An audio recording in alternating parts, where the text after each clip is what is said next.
Rockstar Games is one of the best studios right now. Besides producing two of the best video games about cowboys, they've managed to create the best games about criminals. People now compare every gangster game to this series. It might be more logical to start my videos with GTA 3, but I have a personal connection to Vice City. I first saw it when I visited my godmother, and her husband let me play so I wouldn't disturb the adults. I tried to finish the game a few times, but never quite managed to beat it. I want to finish it and understand if the game from my childhood is good. The game starts with a cutscene where Sonny Forelli and his cronies discuss what to do about their friend Tommy. Sonny is the Don of the Liberty City Mafia family. 15 years ago, he ordered Tommy to carry out a hit in Liberty City, but it turned out to be an ambush. Tommy managed to escape alive, but was arrested and sent to jail. 15 years pass, and Tommy is released. The problem is he has a fearsome reputation on the streets, and Sonny is worried about the reaction to Tommy being free. The plan is to send him to Vice City to conquer new territories for the family. Three guys arrive at the airport to meet Ken Rosenberg,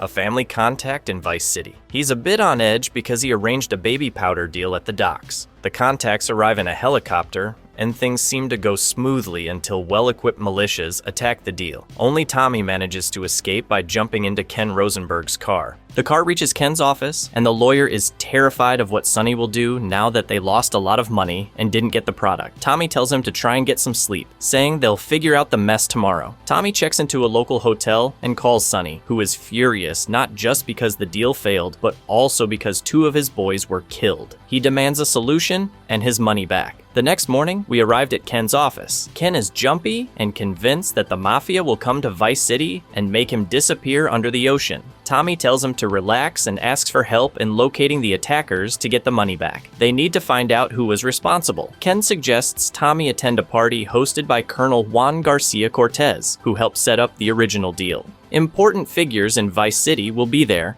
and Tommy might gather new information. However, he needs to dress appropriately for the occasion. You can't attend a fancy party in a Hawaiian shirt, so we dress up, steal a bike, and head to the party. The colonel sympathizes with Tommy's situation and says he's conducting an investigation, but it will take time. He asks his daughter, Mercedes, to introduce us to important people at the party. We won't go into details here as we'll meet them later. The key point is that Diaz visits the party. Mercedes! Oh, I was just taking my friend back into town. Another time, Ricardo. Ricardo, let's go. Let's get out of here. Actually, take me to the pole position. Drinks. Mercedes flirts with Tommy and complains that everyone is too scared to date her because of her father. We drop her off at the club and return to Ken's office. The lawyer suggests that Tommy meet Kent Paul. He is a patron at the local Malibu club. Tommy enters the club while Ken tries to sweet-talk one of the ladies there. After some friendly chatter and a terrible British accent, Kent directs Tommy to a chef on Ocean Drive who has been doing suspiciously well lately. We drive to his anticipated location, and Tommy uses some old-school communication techniques on the chef and takes his phone. We then meet Lance, the brother of the guy who died during the dock deal ambush. Lance scolds Tommy for losing their only lead, but offers to team up to find those responsible for their troubles. Tommy gets defensive, but the crowd of angry chefs behind him makes him realize it's good to have friends in town. Lance introduces us to Amu Nation and gets Tommy back to the hotel. The next day, Tommy shows up at Ken's office and scares him nearly to death. The lawyer informs him that the Italian family wants a favor. Sonny's cousin might get 5 years for fraud, so Tommy needs to convince the jury to change their minds. After handling 3 cars, Tommy receives a call from Sonny. The Don is growing impatient and threatens over the money. At Ken's office, Tommy is introduced to Avery Carrington, a local construction magnate. Avery has an issue with a depot company that sits on good land, but refuses to sell it for construction. Tommy tries to argue that he is too busy with his investigation and that he really should not spend time completing jobs for people. However, Avery tells Tommy that if he helps out with a couple of things, he will help out investigating who is behind the dock deal ambush. Tommy needs to start a riot and destroy all the cars while the security will be busy with workers. Losing their auto park will put the depot out of business. We arrive at the place, hit some of the workers, and force vehicles to blow up. Once Tommy got from the depot company, he received a call from Colonel Cortez asking us to visit him whenever possible. He might have a job as a young, reliable man. Let's head over to Avery. He drives out in his limo and offers Tommy a drink. Tommy declines and the old dude praises him for doing business with a clear head. Avery needs Tommy to deal with an annoying rich guy who plays golf at the local country club. Since bringing guns into the club is prohibited, the target's guards will be unarmed, making it the perfect opportunity. We need to change into clothes suitable for a rich country club and infiltrate it. The target surrounds himself with multiple guards all the time. We manage to make him leave the territory of the golf club and blow up his vehicle. Tommy is near the colonel, so let's visit him. We meet Cortez during lunch. He tells us that the ambush on the dock was caused by the incompetence of his closest confidant. The dude has a loose tongue. It is the reason why an outsider knew about our deal. Colonel asks to take a chainsaw and deal with this overly talkative employee. I'm gonna shut that big mouth of yours. He's got a blade. Stop running, you fat slime ball. Tommy handles the situation. Next, we go to Avery's. It's notorious among hardcore old school players for its difficulty. There are legends about how complicated and impossible this mission is to complete. Avery asks Tommy to place 4 demolition charges at different parts of a local construction site so he can later buy everything cheaply. The internet is full of stories about how players struggled and even quit the game during this mission. I recall that I also had problems when I tried finishing a game as a child, but now it was pretty easy. While the guards initially attacked our little RC helicopter with hammers, and some of them used pistols, I still managed to complete the mission on the first try. Maybe using an Xbox controller made it easier. I will have much more problems with another mission that forces me to use an RC toy, but we will talk about that later. Let's visit the colonel again. We find him relaxing on the deck of his yacht. He thanks Tommy for taking care of the issue, as he puts it. This time, he wants Tommy to meet a courier at the local shopping mall to retrieve some tech. We get to the mall, and the courier speaks French. However, the French special forces ambush the deal, and the courier tries to escape. Tommy retrieves the chip and delivers it to Cortez. Next, Cortez informs Tommy of a business transaction happening not far away from them. He wants everything to proceed smoothly, so he asks Tommy to stand on the lookout and handle any issues. Cortez's men have left heavy weapons in the parking lot near the exchange, which Tommy should use. Upon arriving at the stash, we meet Lance Vance, who says Cortez hired him as Tommy's backup. Upon arrival at the meeting site, we also meet Ricardo Diaz, the leader of the Colombian cartel and a powder kingpin of Vice City. Tommy goes to the roof to oversee the exchange. Things go wrong when multiple Haitian gang members arrive and start firing guns. We fend off the attackers, but some gang members on motorcycles try to steal the briefcase containing the product. Tommy takes a motorcycle and retrieves the valuables. Diaz is pleased. On the way home, Diaz calls Tommy. He complains about the lack of talented and trustworthy people around him and invites the town newbie to his mansion, hinting at potential work for a competent gangster. The next morning, Tommy heads to Diaz's on a nearby island where the privileged and wealthy have their lavish homes. We find Diaz watching horse races, furious that his bet failed to win. Diaz declares that Tommy now works for him. Tommy tries to assert that he only works for himself, but Diaz doesn't want to hear it. He instructs Tommy to follow one of Diaz's employees, who has been skimming 3% from the profits. We must go to the apartment and follow the guy to his hideout, but without killing him. Diaz just wants to know where the traitor's gang is located. We arrive at the place, but the traitor spots Tommy and runs. Tommy dodges bullets and chases him over rooftops. The traitor jumps into a car, leading to a high-speed chase. We follow him on a scooter as he fires at us with an assault rifle. Fortunately, we manage to steal a car and follow him to his hideout.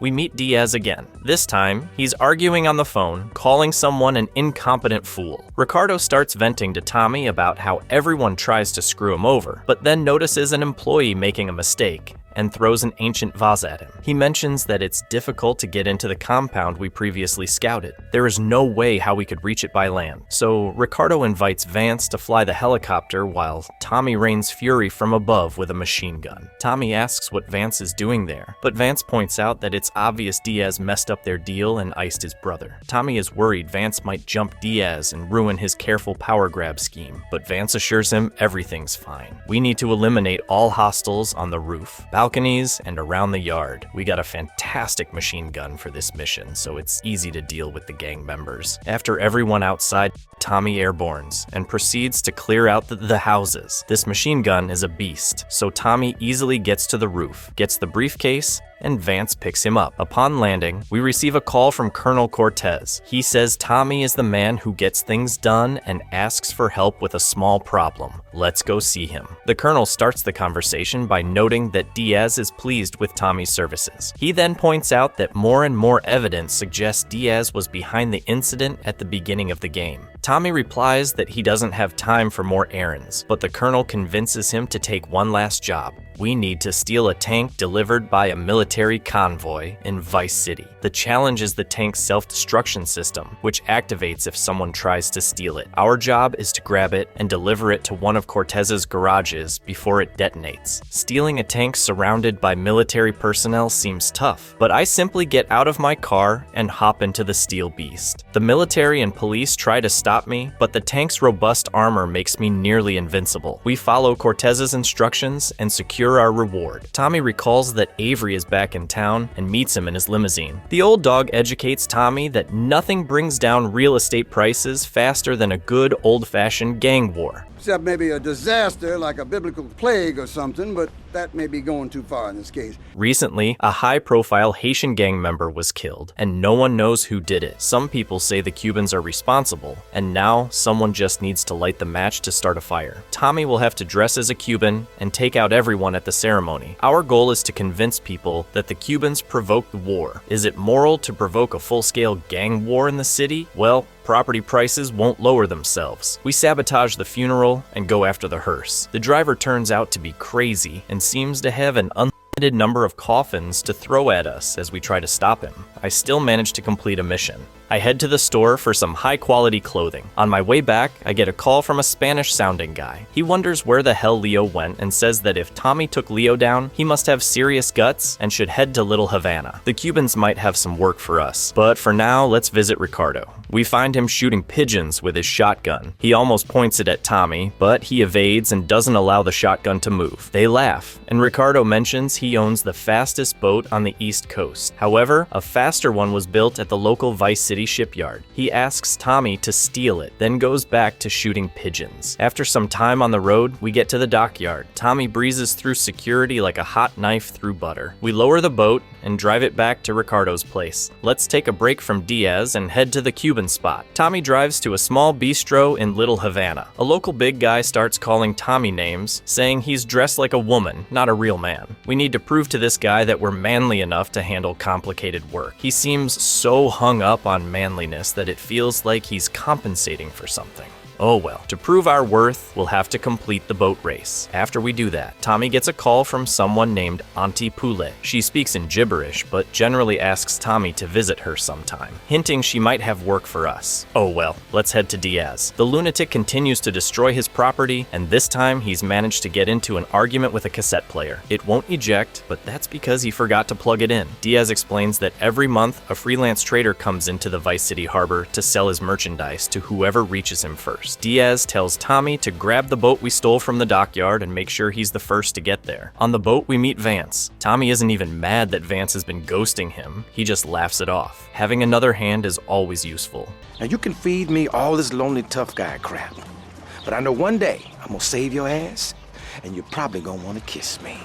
On our way to the cellar, Vance questions why we're still working for Diaz when we know he busted our deal. Tommy says he has a plan and asks Vance to trust him. We reach the cellar first and blow up some competitors trying to steal the product. We complete the task and get a hefty reward. The next morning, we received a call from Paul. He says he has valuable information and we need to meet in person. Tommy arrives at Club Malibu, and after some Tommy-style persuasion, Paul reveals that Vance tried to take on Diaz but messed up. Diaz has him tied up at a junkyard on the other side of town. We need to get there before Lance's time runs out. We break through their defenses, using our machine gun from the helicopter mission to clear the way. Tommy finds Vance tied to a chair and yells at him for ruining his careful planning by trying to go after Diaz alone. We drop Lance off at a nearby hospital and tell him to meet us at the entrance to the affluent island so we can take down Ricardo together. On our way to the meeting point, we get a call from Colonel Cortez. He says French Special Forces are after him and need Tommy's help to stay alive. We can't assist him until we deal with the huge target on our own back. I buy some armor and head to the meeting point. Tarantino reference. Vance drives up to Tommy and presents 2 M4 assault rifles. They'll do just fine for this job. We take out multiple guards in the courtyard and make our way around the house. Entering through the swimming pool, we navigate the corridors and find Diaz in the main room. After sending some projectiles his way, Diaz retreats to his office, but it won't save him. Vance and Tommy eliminate the remaining guards and finish off Diaz. I trusted you, Tommy. I would have had you made. Say goodnight, Mr. Diaz. Now, Tommy is the owner of a huge mansion and the leader of one of the biggest gangs in the city. The next morning, Tommy gets a call from Paul, who's at a recording studio with a major music band. We should visit him sometime, but first, we need to help Cortez deal with the French. We arrive at his yacht and find his crew busy preparing for departure. The old dog tells Tommy that the French want their missile technology back, so he has to leave quickly for safer harbors. Tommy asks if the colonel could use another gun, and the colonel gladly agrees. The French try to board the yacht, but we manage to set sail before they reach us. A boat chase ensues, and we need to defend the yacht from hostiles trying to board. It's a bit confusing how the controller keeps locking on the boat instead of targeting enemies on it, but we'll discuss that later. It wasn't until GTA San Andreas that developers added ropes for SWAT units disembarking from helicopters. Here, the helicopter approaches the yacht deck, and the enemies just exit. After dealing with 3 helicopters, an assault chopper tries to take us down, but some good old rounds take care of it. It's amusing how the chopper fuselage lags as it stays on deck. We speak with the colonel, who thanks Tommy for saving his skin and gifts him his boat. Cortez also asks Tommy to take good care of his daughter, Mercedes. Tommy agrees, and we part ways with our good friend. We get a phone call from Sonny. He acts all smug and asks Tommy why he never calls or communicates. I'm starting to dislike that guy. Meanwhile, we have a sit-down with our allies at the state. Ken Rosenberg keeps complaining about how terrible the interior looks, insisting that Tommy should repaint everything to make it look good. Avery suggests that Tommy start buying properties around town to build up his illegal infrastructure. After all, a couple of front companies never hurt anybody. However, we have more pressing issues at the moment. A few stores in the local mall have refused to pay protection money now that Diaz is out of the picture. Ken recommends trying to bribe them. Bribery? Screw bribery. I'll show you how to make them scared. I'll be back here in 5 minutes.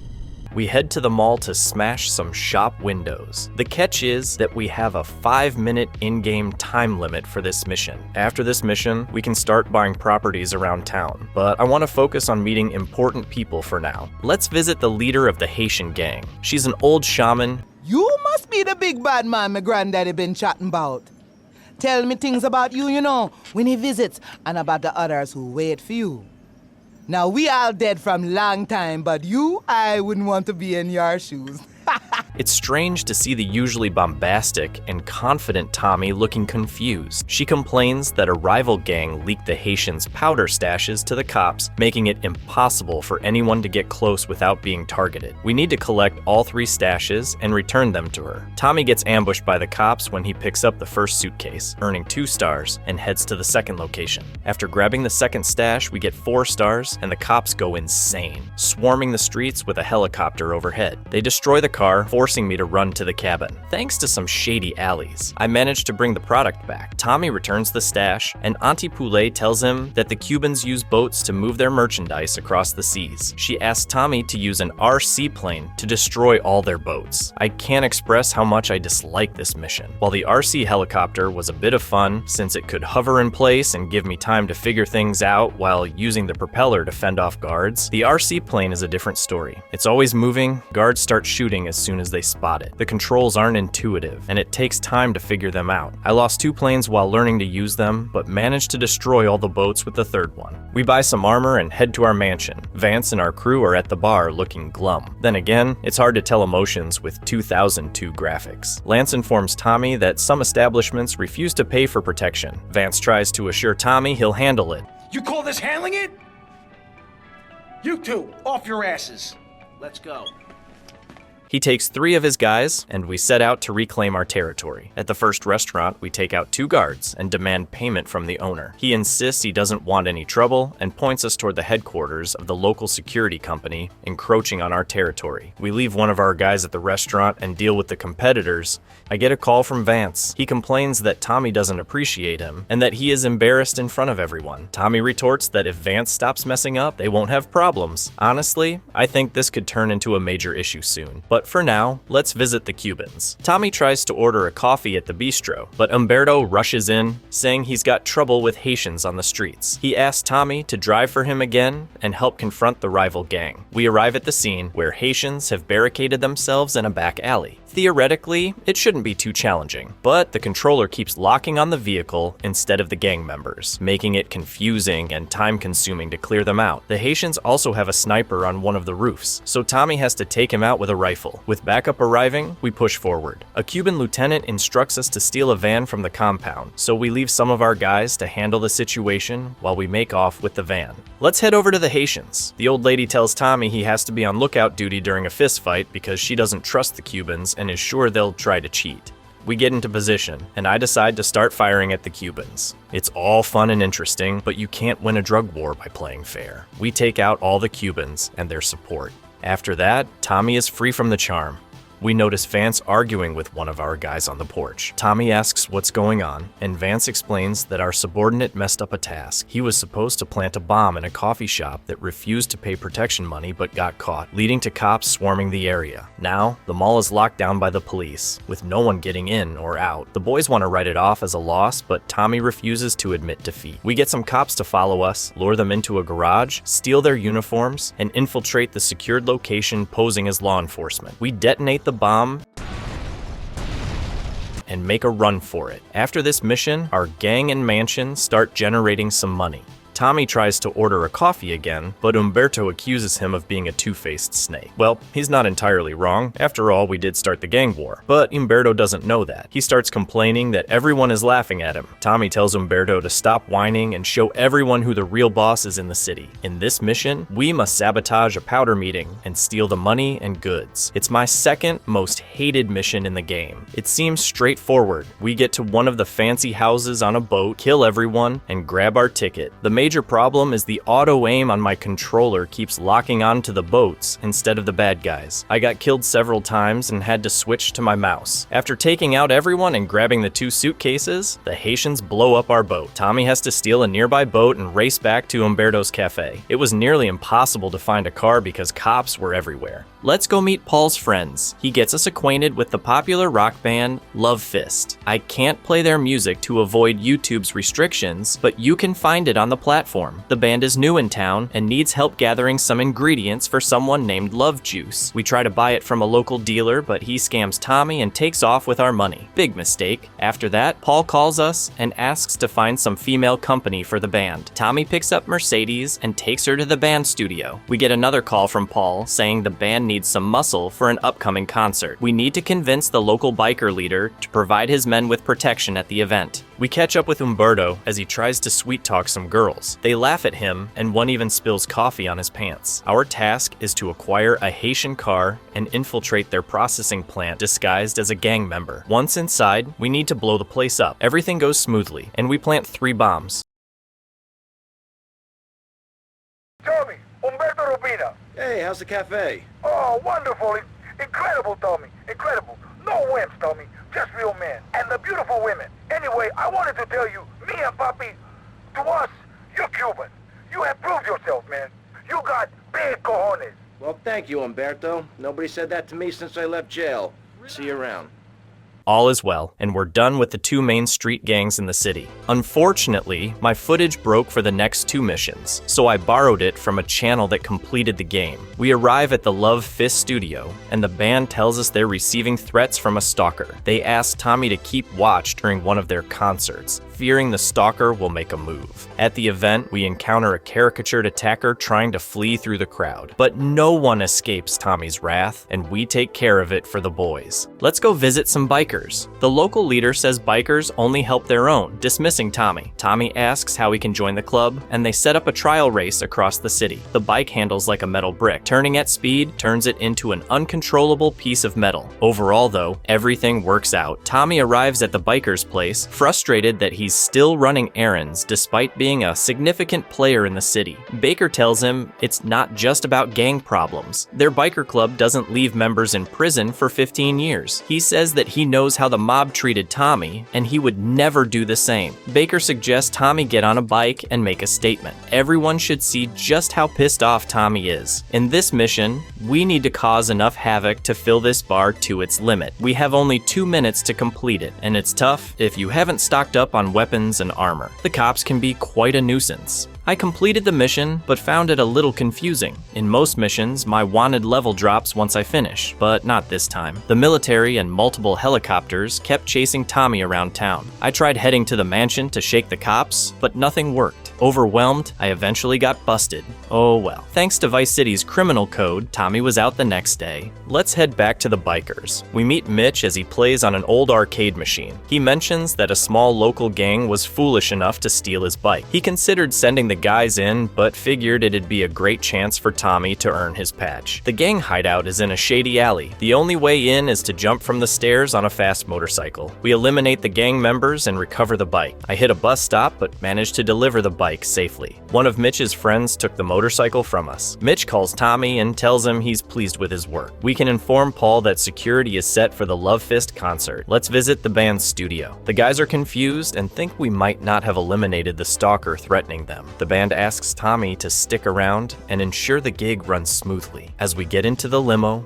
we receive a cassette from the stalker claiming there's a bomb on board that will explode if the car slows down. The band panics and attempts to drink away their fear, but instead of liquor, they find a bomb. Tommy calms them down and tells them to cut the green wire. After figuring out which wire is green, the band successfully disarms the bomb. We deliver them to the concert, completing the Love Fist missions. That was the last character mission. Now we need to purchase 5 out of 6 business properties in the city and complete their missions to reach the finale. Our first stop is the dockyard. We meet 2 guys, one wearing a Rockstar t-shirt. Tommy asks which boat is the fastest, and they tell him the fastest ones are already in the water. We need to collect all the powder sacks faster than our competitors. The timer is strict, so you must be skilled at boat driving. I managed to complete the mission on my second attempt. Next up is the ice cream factory. The previous owner and the new manager of the factory is a spiteful hag. Were you now or at any time a child? What are you talking about? Were you a child? Yes, calm down. What's wrong with you? A child! A dirty, stinking, sniveling, snotting, vile, puking, crying little baby. A baby! An awful, horrible, disgusting little boo-hoo! Mommy doesn't love you. You little shit! Tommy wonders why anyone would run an ice cream factory if they despise kids. The old lady explains that it's just a front for selling non-dairy products to adults. This mission ranks among the most frustrating for me, and you need to sell 50 ice creams without leaving the truck. If you get thrown out, the timer resets and you have to start over. The game doesn't tell you this up front. I had to look it up online to make the place profitable. What's even more challenging is that local gang members aren't too happy with competition on their turf, so they'll try to sabotage you. Plus, you'll earn 1 police star for every 4 ice creams sold, and if you don't lose the heat, you'll get another star after just 1 more sale. This means your strategy is to sell 4 ice creams and then repaint your truck. You repeat this every single time to avoid a police chase. It took me 90 minutes to complete the mission. At one point, I sold 40 ice creams, but didn't notice a cop because the camera in this game wasn't that great. Our next property is the Pole Position Club. We drop Mercedes off here during one of the first missions. All we need to do is spend $300 for this enterprise to start generating profits. I spent a few minutes watching this low pulley model until Tommy had spent the necessary amount. Next, let's buy a taxi station. The local manager greets Tommy and mentions that they've been bought out by local gangs so many times they're used to it. Tommy responds that he's not a gangster, but some things will change. What's your goddamn name, kid? Versetti. Tommy Versetti. Our new management, the Versetti gang, is gonna make sure we get no trouble. Capiche? Out. Did you like the capiche? I like the capiche. This one has 3 missions. The first is to deliver VIP guests to the airport. We arrive at a house and honk the horn, but the client gets into a competitor's car. We have to cause some trouble and destroy the competitor's car, pick up the client, and get him safely to the airport. The second mission is to destroy 3 competitor cars that steal our customers all over the city.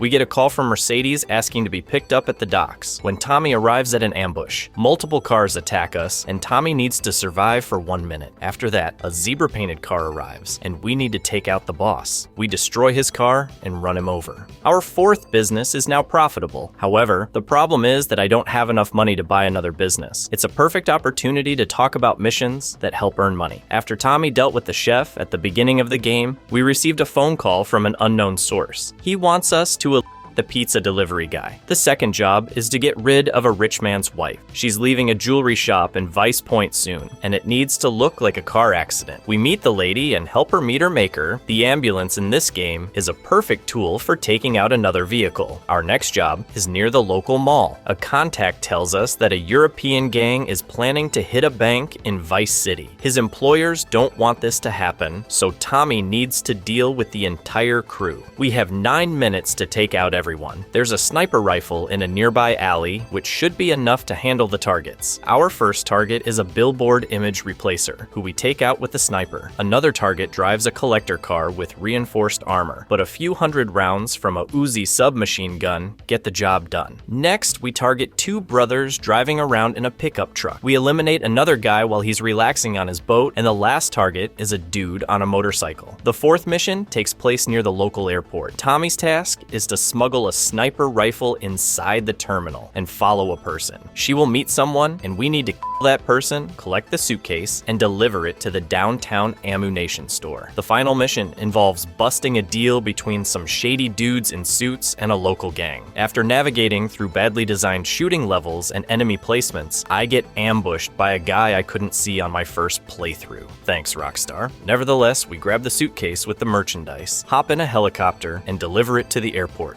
We've finally collected enough funds to buy our next property, the Vice City car showroom. The owner wanted to step back from the business, mentioning that it wasn't very profitable, so the staff took liberties to make extra cash. You have 4 lists of vehicles that need to be stolen and delivered to the dealership. Honestly, it's too tedious, and I'd rather not bother with it. I'm more interested in races. You can complete a series of races to earn cash for another business. The biggest race lasts about 5 minutes, and you need to find a car before reaching the starting line. Fortunately, there's an awesome sports car near our mansion, so the race wasn't too hard. You just need to avoid traffic because the track is long. On my first attempt, my car blew up near the finish, so I stole a car from a local, but still managed to win. I'm unsure if vanilla allows you to replay the biggest race repeatedly, but it was my way to earn money for Club Malibu. This place will be our headquarters for planning the bank robbery. Our first mission has Ken Rosenberg sniffing the desk and discussing where to find a good lockpicker. The lawyer mentions he knows just the guy, but he's currently in the joint. The police are relocating him to prison. I think he's about to get paroled.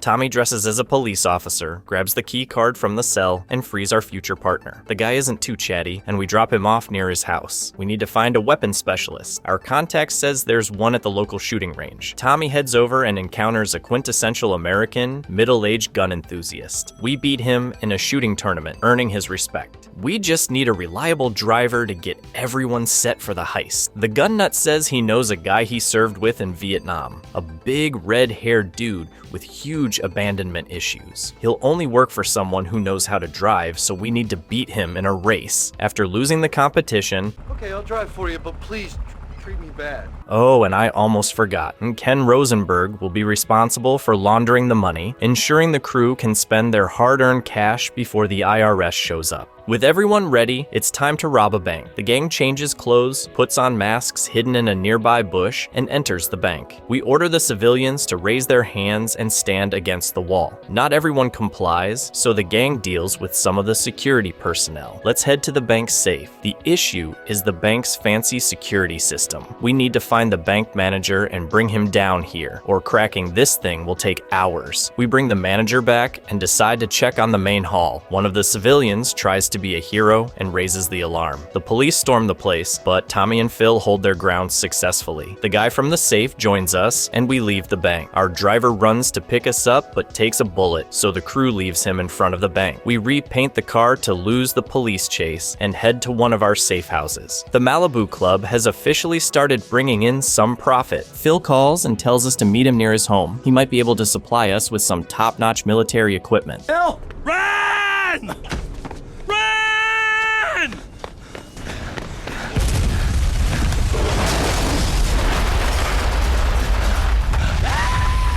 Wait! The problem is that the local Mexican drug lord doesn't want to share, so we need to convince him that having more friends than enemies is better. We pick up remotely detonated grenades near the exit from the junkyard. Tommy blows up 4 vehicles and kills the delivery dudes. However, it seems some of the scripts broke and nothing happened afterward. No phone call, no additional tasks. So I decided to reload the old save and ignore Phil's missions. It's a shame. Oh well, let's go and buy ourselves the movie studio. The famous director Steve Scott runs this operation. He has a creative mess all around the studio. The game came out in 2002, and the movie Jaws was pretty popular back then, so the film studio dialogues are filled with references to it. The director tries to call security to throw Tommy out, but backs down when Tommy tells him he's the new owner. We need to head downtown to pick up the movie star Candy. She just exits her limo. Tommy offers her a role in the new film, but she says he needs to speak with her manager. Tommy uses his tried and true persuasion techniques to convince the manager to relieve Candy of her obligations. Afterward, we pick her up and go to get Colonel Cortez's daughter. Tommy promised to take good care of her, and he's going to keep that promise. We deliver the girls to the movie set, and the mission is complete. Sonny. Obviously you are suffering from hearing problems, so I'll try again. Where's the gun money? Where's the gun stuff? And where's my gun? Are you new action? You are making an idiot out of me, Tommy, and I'm not laughing yet. Inside the movie studio, everyone is working hard to create the highest quality movie in the history of cinematography. The new girls are doing great. The director mentions that Mercedes managed to help half the staff before he even turned the camera on. We're taking good care of the Colonel's daughter. Anyway, we need to promote our upcoming premiere, but the flyers are too provocative and no one wants to distribute them around town. Tommy says he'll handle it. We have a plane equipped for water landings just outside the studio. We need to visit around 5 different zones and scatter the flyers. We have a problem. The Vice City Senator is running for election and decides to crusade against the so-called sins of society. We know he's unfaithful to his wife and regularly meets Candy. The issue is that Candy doesn't know exactly where she meets him, so we take the chopper and follow her. There's no set distance to keep before Candy notices Tommy, so it's not as annoying as trailing missions in other games. The girl leads us to the meeting place, and we need to take photos. You can't just climb on any random roof to take the shots. You need to get to a specific spot in the clinic before Tommy can snap some great images. The couple spots us, and the whole Vice City Police Department comes after Tommy. We exit the apartment building, get to our chopper, and return the photos to our studio. The next mission is just frustrating. I know I mentioned before that piloting RC toys in missions was annoying, but they don't compare to this brilliant game design. Tommy wants to use the local searchlights to promote the premiere across Vice City. The problem is that he decides to get there by hopping from roof to roof on a motorcycle. The experience is interesting, but the limited health and extremely annoying camera make this mission almost impossible to beat. I repeatedly tried. I know it's somewhat cheating, but I just took the helicopter from the nearby police station and flew to the necessary roofs. You can call me weak in the comments, but I don't care. It's a terrible game design choice, and I found a way around it. That was the last film studio mission. We have just one business left that Tommy doesn't own yet. Let's go and purchase the print factory. A pleasant old man greets us in the halls of the empty printing facility. Tommy mentions that his dad used to work in a place like this, and he feels nostalgic whenever he's near one of these machines. The old man sympathizes with Tommy, but points out that printing newspapers or magazines is low grade and not very profitable. Instead, he's been printing small quantities of fake money over the years. If Tommy wants to ramp up production, he'll need good quality plates. Rumor has has it that a big syndicate already has them, but the old man isn't sure how accurate the information is. After some friendly chat with Kent Paul at our club, we found out the syndicate will soon bring new plates. We just need to get the dock official to share the details. Tommy boards a cargo ship at the port and gets the info. Vance and the boys arrive at the printing facility, and we discuss how to snag the plates. The local port is filled with well-equipped female bodyguards, and it's a bit of a pain to reach the courier. Fortunately, she gets stuck at a fence, allowing us to take her out and steal the plates. Now, we're running a fully operational printing operation. On my way to buy armor, I get a call from Ken. He says Sonny called, threatening to get rid of him. Plus, we have some trouble with our printing facility. Tommy reassures him that everything will be fine. We arrive at the facility and find that the mob has started taxing our business. The grunts attack the sweet old man. Tommy tells his boys to take the old man to the hospital. We drive around the city, taking out mobsters on motorcycles trying to extort money from our business. We arrive at the estate and everyone's on high alert. Sonny has come down to Vice City, demanding his cut. Tommy remarks that he's surprised it took so long for the boss to show up down south. He tells Ken to put $3 million in fake money into the suitcases for the meeting. The Don arrives at the estate and starts reminiscing about the incident that landed Tommy in jail for 15 years. Tommy responds, saying he believes it was a setup and Sonny just wants to eliminate an up-and-coming competitor. It turns out Vance has betrayed Tommy, warning Sonny that the $3 million isn't real. This kicks off the final mission. The mob will try to invade Tommy's office to steal all his money. Tommy takes out dozens of mobsters, but they keep coming. Trader Vance decides to join the fray and shoots at Tommy. We put some bullets in him, and he escapes to the rooftop. The problem is that we need to follow and eliminate Vance before the mobsters manage to steal all the money from our safe. We blow up some red barrels and take out our former colleague. Back in the office, we find Sonny making an appearance. His big mouth doesn't shield him from a few assault rifle rounds to the head. It's all over. Tommy sits on the stairway and spots Ken trying to crawl out of the mansion. Tommy acknowledges Rosenberg, and the lawyer starts claiming he never liked Vance, calling him an egotistical maniac. Tommy informs his only friend that there are no more threats up north. The local Vice City gangs are almost wiped out after the brutal war, and Tommy is now the only major player in town.